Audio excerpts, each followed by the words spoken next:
Happy Saturday, everybody. We have an episode coming up on the show that references back to chemical warfare in World War I. So we thought we would share our previous episode on Fritz Haber, who was the mastermind of Germany's chemical weapons program. That was from previous hosts of the show, Sarah and Deblina. And just as a note, in addition to the discussions of chemical weapons and their effects, this episode also includes some discussion of the suicides of people connected to Haber, including his wife Clara, who took her own life in 1915. This episode originally came out on December 12th, 2011. Welcome to Stuff You Missed in History Class, a production of iHeartRadio.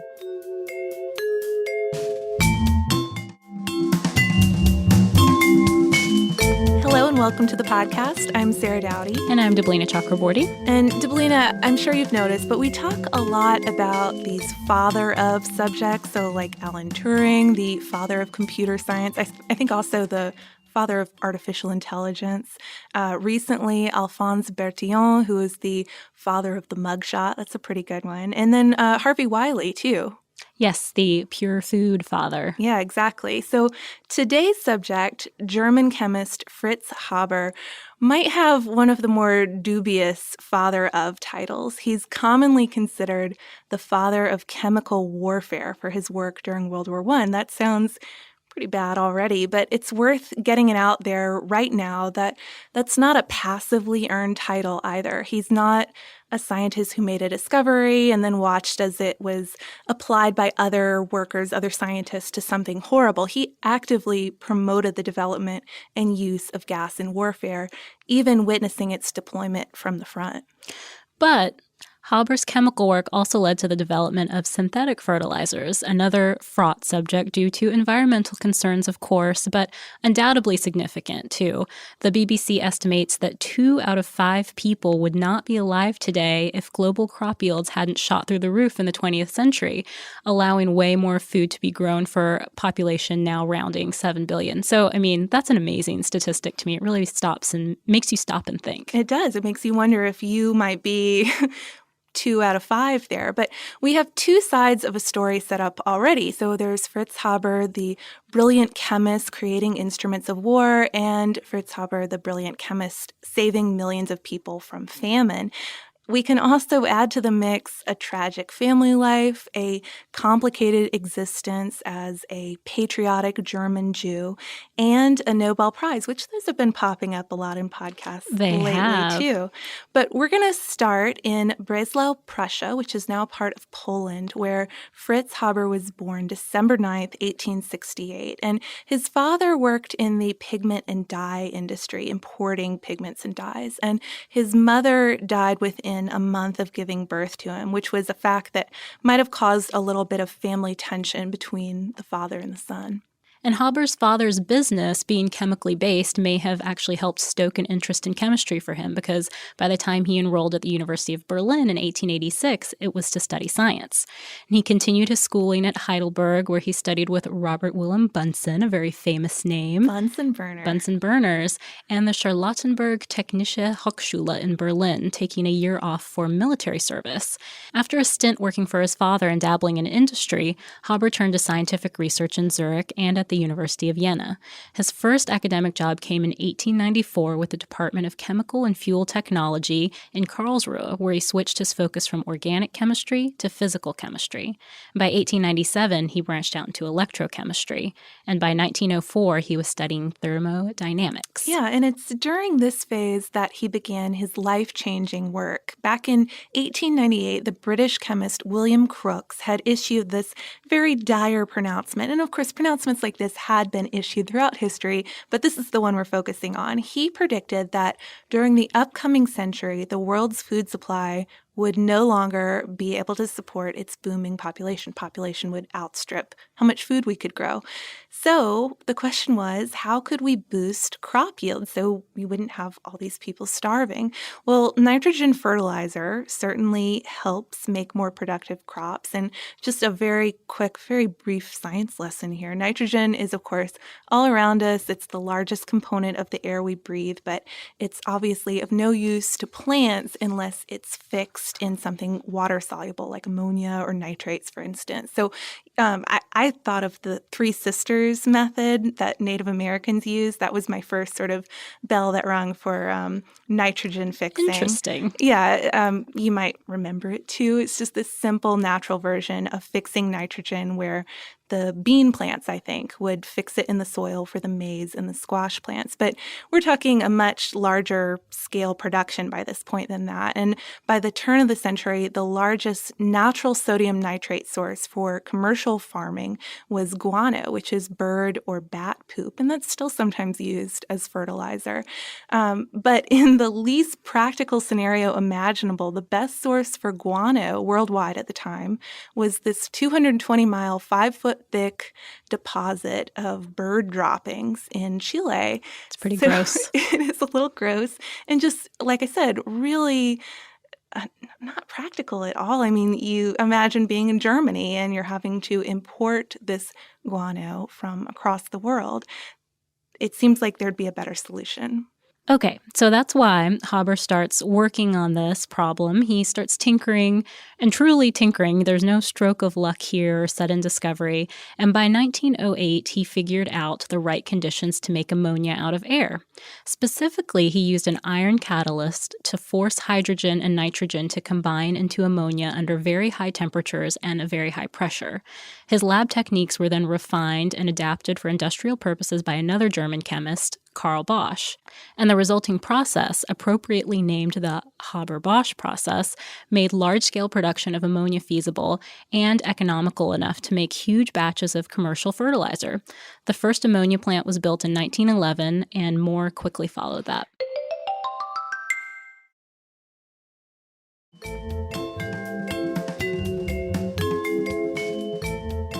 But there is, of course, a flip side to all of this. There's another big draw to beefing up Germany's ammonia-producing facilities.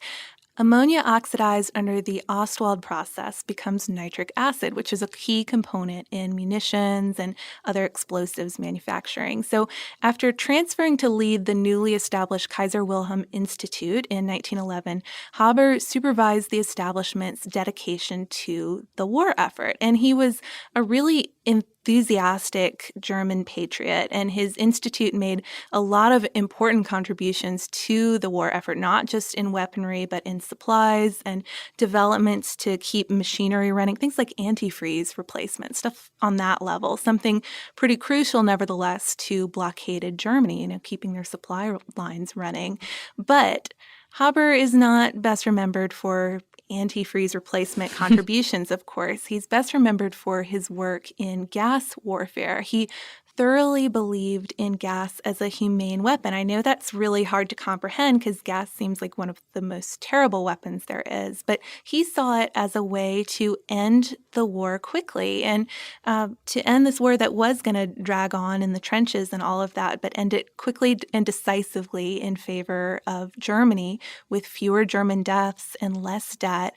And he was okay with this even though gas warfare was in violation of international treaties, although we should point out now that at the point he started working on it, other countries were okay with tear gas at least, and that was what Germany was originally developing. But Haber's first experiments were with chlorine gas instead. Yeah, according to a Smithsonian article on major wartime inventions, chlorine gas had two big things going for it. It remains gaseous even when temperatures drop below 0 degrees Fahrenheit, and it's heavier than air, so it settles into trenches, forcing troops out and into enemy fire. It's also just really terrible. It can react with water to produce acid, burning the eyes and causing the lungs to fill up with fluid.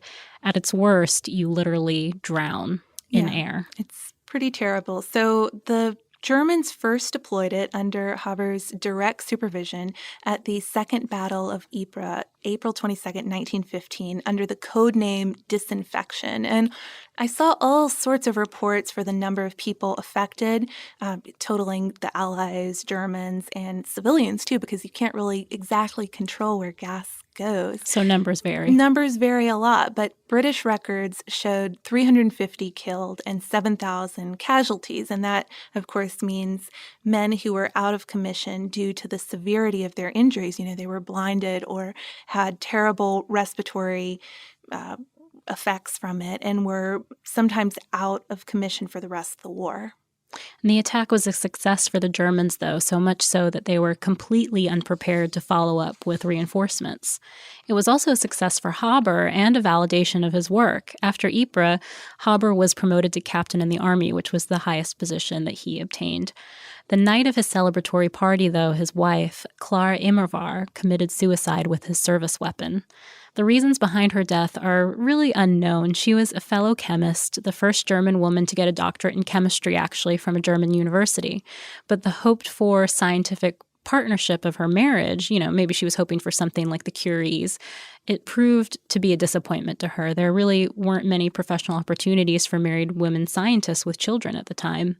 But many see her suicide, especially considering the timing, as more than the depression of a frustrated chemist, but rather a protest against her husband's involvement in gas warfare. I read an article in the Jewish Women's Encyclopedia that stated that Clara had urged her husband repeatedly to stop work on gas warfare. She was just sort of horrified by it and thought that his work was a, quote, perversion of the ideals of science. And he had reacted to it. They had a tense marriage anyway, but he had reacted to it by publicly accusing her of treason to the fatherland for her statements, or treasonous statements. Consequently, a lot of people do see her suicide as a protest, as a statement against what he was doing. But Haber's reaction to her death certainly didn't improve the situation. The day after her death, he returned to the front, left their son to deal with the aftermath of the family drama. And he did write to a friend, though, sort of suggesting that this was maybe more serious than it appears in a lot of his biographies. He wrote, "I hear in my heart the words that the poor woman once said. I see her head emerging from between orders and telegrams, and I suffer." Wow. So, yes, this is our if we haven't already painted a scary enough picture or sad enough picture, this certainly puts it there.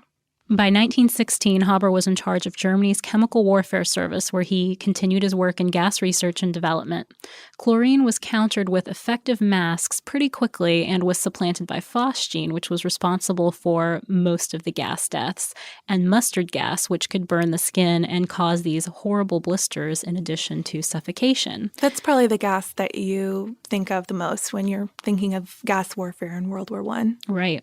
Mustard gas was particularly awful because it had practically no smell, no color, and wouldn't always cause immediate damage. Troops really needed unwieldy, full-body coverage to stay safe from it, or gas-proof shelters that they could retreat to. And gas was eventually used on all sides, creating an arms race of sorts between each country's chemists, each trying to create more effective gases and masks. So that's why World War I is sometimes called the Chemists' War. Which I hadn't ever heard that term before researching this podcast, but it does make sense. But despite gas being responsible for only 1.3 million of the 29.5 million World War I deaths, it was a really potent psychological weapon. I thought of the poem Dulce Decorum Est, which is an old, probably like 9th grade English class staple, where if you haven't read it, you could find it online easily. But it's a good way to get into the to better understand it as a psychological weapon and see what somebody dying of gas would really do to a soldier.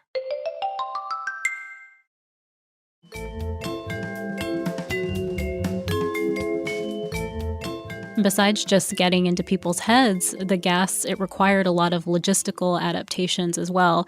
It required medical tents to be set up near the front where soldiers could quickly hose off and get their nose, eyes, and mouth sprayed with baking soda. According to a military history article by Clyde Ward, ropes would connect these field tents to ambulances so soldiers blinded by gas could follow along. One of the most famous paintings from the war, John Singer Sargent's Gassed, depicts blinded men walking in a column. It also required gas officers who would remove their masks and attempt to ID the gas in question with quick sniffs. With mustard, for instance, the trained men were supposed to be able to detect a faint smell of garlic and would order a chlorinated lime to mitigate the gas's effects. That sounds like one of the worst jobs in the war, probably. But moving on to Haber again, while his innovations could prolong the war for Germany, they obviously couldn't win it. And after Germany's defeat, Haber was really on the verge of nervous collapse. He felt partly responsible for the country's failure. And there was also the very real possibility, since he was on the losing side, that he'd be accused of war crimes. Instead, though, things really looked up for him. He remarried and he won the 1918 Nobel Prize in Chemistry, which was awarded in 1919, for his work on the Haber-Bosch process. And of course, considering his recent wartime history at this point, that award was a pretty controversial choice. I mean, he wasn't getting congratulated by the international scientific community, we'll just put it that way, especially since he remained a fiercely patriotic German. He went right back to work for the fatherland in this effort to help his country repay hefty wartime reparations. He began to conceive of this plan to extract gold from international seawaters, operating under the incorrect assumption, unfortunately for him, that there were up to 68 milligrams of gold per metric ton in seawater. Once it was revealed that there was nowhere near that much gold in seawater, the plan was scrapped. Another sort of depressing side to his life. He was very upset at the downfall of that plan. He also became something of a pop scientist, though, writing articles, giving lectures, and continuing his tinkering and leading tremendous output from the Kaiser Wilhelm Institute. But by the early 30s, Germany was no longer a place for a Jewish man, even one who had converted to Lutheranism decades earlier and served his country during the First War. The story usually has Haber leaving the country after Hitler ordered all Jews out of government positions. While his own job was safe due to his status, Haber is supposed to have resigned over the firing of his Jewish staff. According to his daughter Ava, though, he simply reported for work one day at the Institute and was barred by the porter who told him, "The Jew Haber is not allowed in here."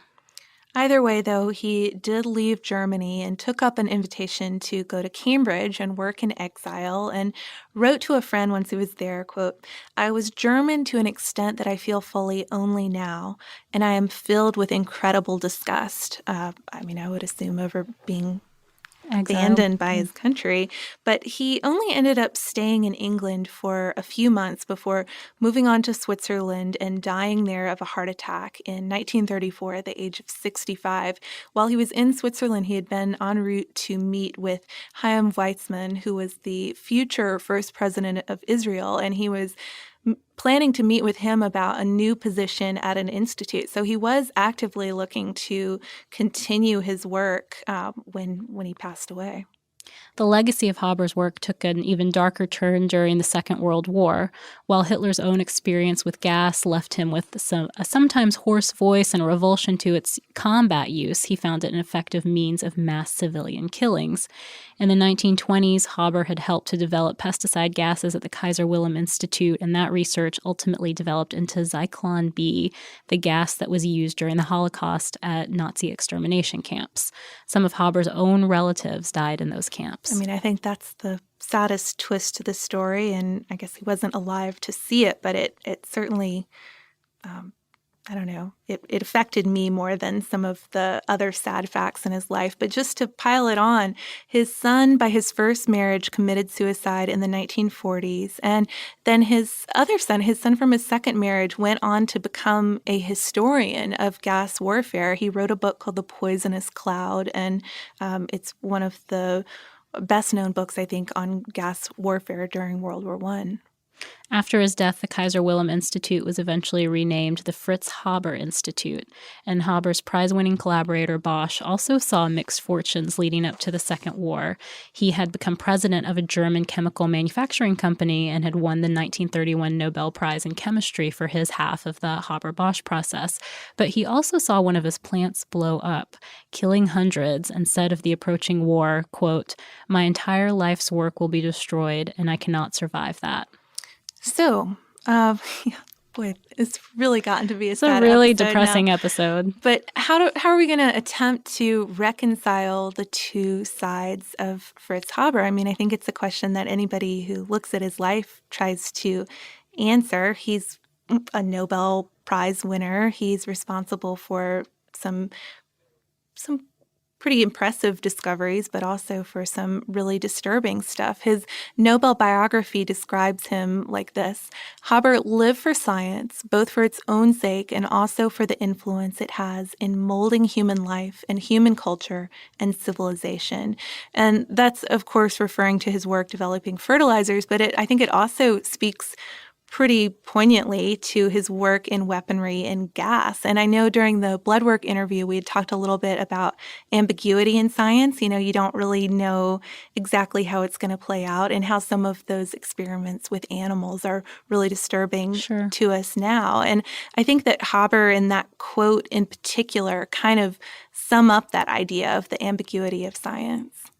When doing research that led to the Haber-Bosch process, Haber didn't have a purpose in mind, just a goal: force hydrogen and nitrogen to combine in a chemical reaction. So, I mean, I guess that's something to think about and considering the results. The scientists doing the work, and I mean, what is the scientist's responsibility to think about what could happen with that work eventually? But Bosch did wonder a lot about the consequences of the work he had done with Haber. He wrote, quote, "I have often asked myself whether it would have been better if we had not succeeded.